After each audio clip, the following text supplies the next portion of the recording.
teachings of George Ivanovich Gurdjieff are at the core of all that is most profound in religions, philosophies, and esoteric knowledge.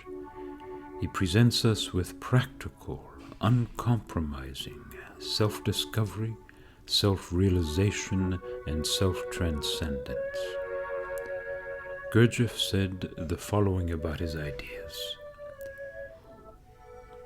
This teaching is for those who are not satisfied with what they have found in life and who feel that there must be something else besides success and failure in life and beyond what they have been taught in school and by their upbringing.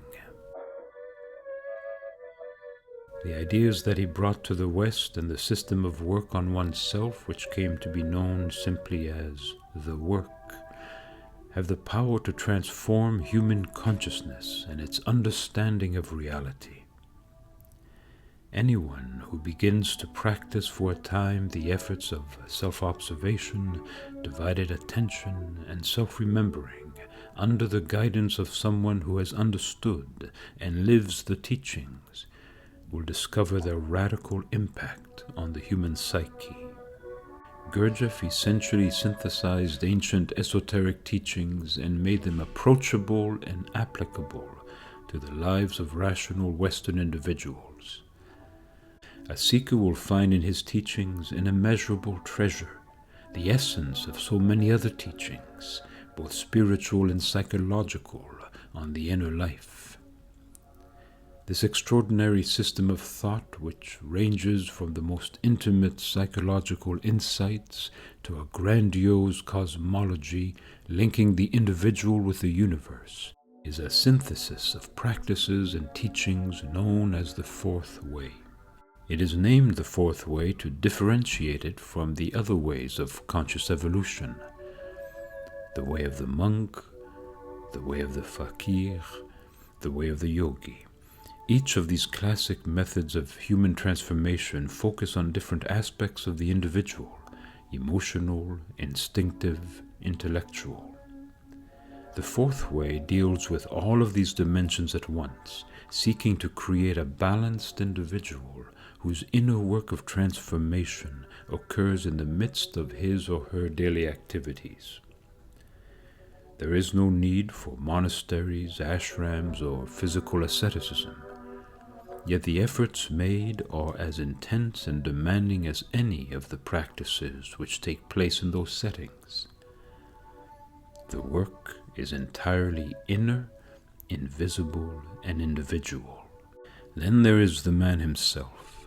Gurdjieff was the archetypal master, beaming with extraordinary psychic powers developed in secret schools and monasteries somewhere between the Caucasus and the Himalayas. Brutal, soul-shattering insights, marvelous humor which was both ribald in the extreme and breathtakingly penetrating. He also had a capacity for love that was matched only by his ability to express rage. He was a master hypnotist, a master actor, a master healer. Those who encountered him often had opposite ideas of who he was, usually as a result of his own intentional behavior. He sometimes gave the impression of being a simple charlatan to arrogant individuals who would come to question him, while to others he was the most enlightened man they would ever encounter. This powerful master with eyes that pierced to the depths of the soul was also an old man whose pockets were full of candy for the children. This mysterious outsider who revealed new horizons that tore down society's social conventions and cherished beliefs was also closely, though secretly, associated to the Russian Orthodox community in Paris.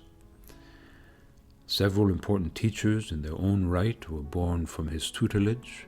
P.D. Uspensky is the most famous one. He presented the work from a more intellectual perspective, though it still remained very practical. His book, In Search of the Miraculous, is one of the best expressions of the work ideas available to us. Other leading students included Rodney Collin and Maurice Nicole, Both have written remarkable books that shed light on what is now called the Gurdjieff-Uspensky work. Nicole's psychological commentaries on the teachings of Gurdjieff and Uspensky consists of a 5-volume set of essays that cover the minute details of working on oneself. Gurdjieff called this path the way of the sly man. This term is a poor translation of the French le rusé, which has less negative implications and might better be translated as clever in transforming the difficulties of the moment into opportunities for spiritual awakening. Similar to the Zen Buddhist masters and their saying that each moment is the best of opportunity, Gurdjieff wanted his students to learn how to use the circumstances of each moment, both the internal and the external, as food for the development of a new state of consciousness. According to the fourth way, the central obstacle to higher levels of consciousness is a phenomenon known as identification. Uspensky describes it in this manner. In this state, man has no separate awareness. He is lost in whatever he happens to be doing, feeling, thinking. Because he is lost, immersed, not present to himself, this condition is known as a state of waking sleep. When we are identified, our attention is directed outward and we are lost to ourselves. Self-awareness is then a state in which we become aware of ourselves and are no longer hypnotized by the external events before us. There is a higher level still to be reached, which the work calls objective consciousness. In this state, we come into contact with the real world, from which we are cut off by the senses. Some psychologists deny the existence of higher states of consciousness, dismissing them as dream states. But in order to reach the more silent areas of consciousness, what the work calls our higher centers, we must get beyond the noisy regions of our minds in which we spend so much of our time.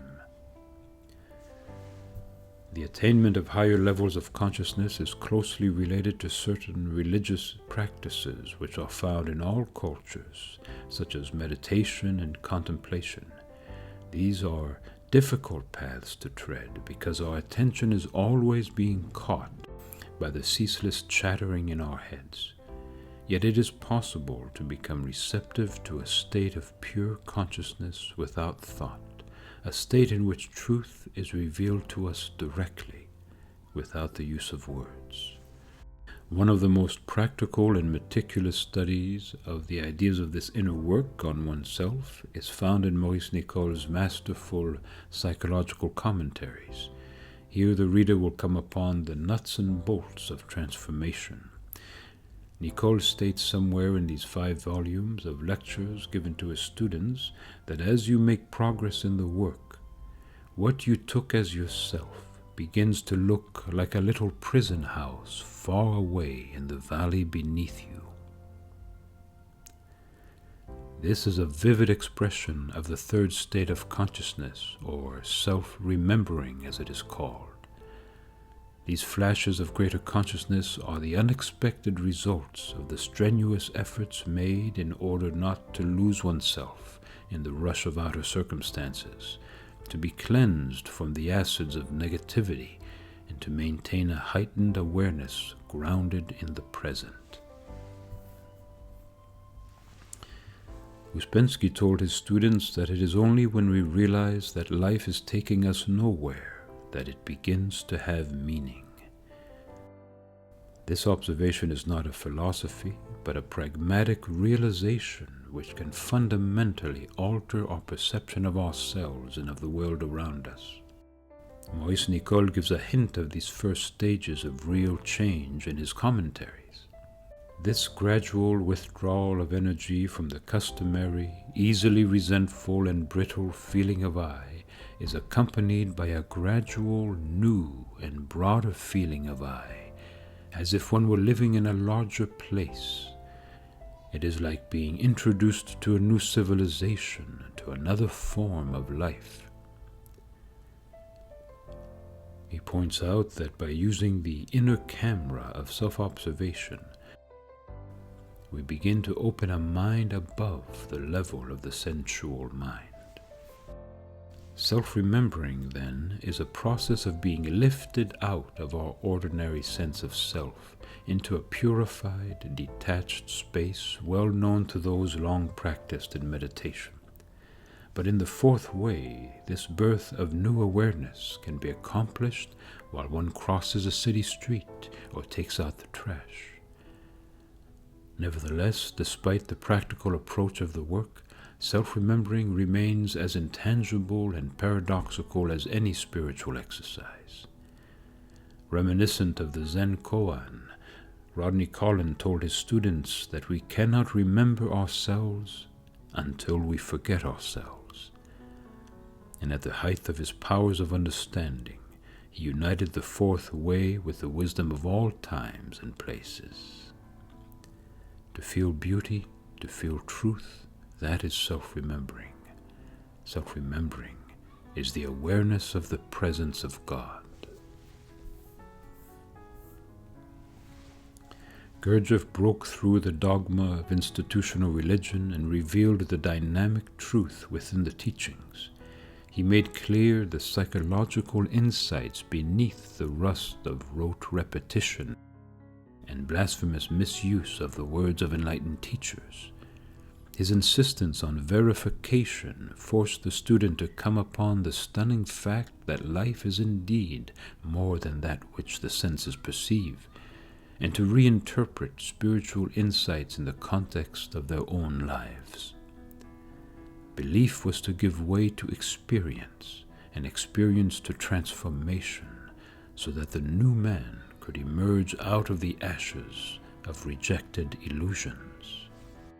Gurdjieff tore through our most cherished beliefs with astonishing force and irreverence, stung our vanities with brutal honesty, and called us to that ultimate journey toward the consciousness of who we are and who we are meant to be.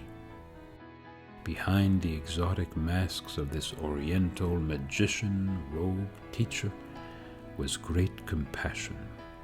Children and animals sensed it, while seekers of all classes and types found healing and new life from his sometimes bizarre requirements. Gurdjieff came to wake us with uncompromising affection and assist us in accessing our deeper selves. No one walks away unchanged from the teachings of this intense master who has taught us to discover someone even more elusive than himself, the true nature of our being.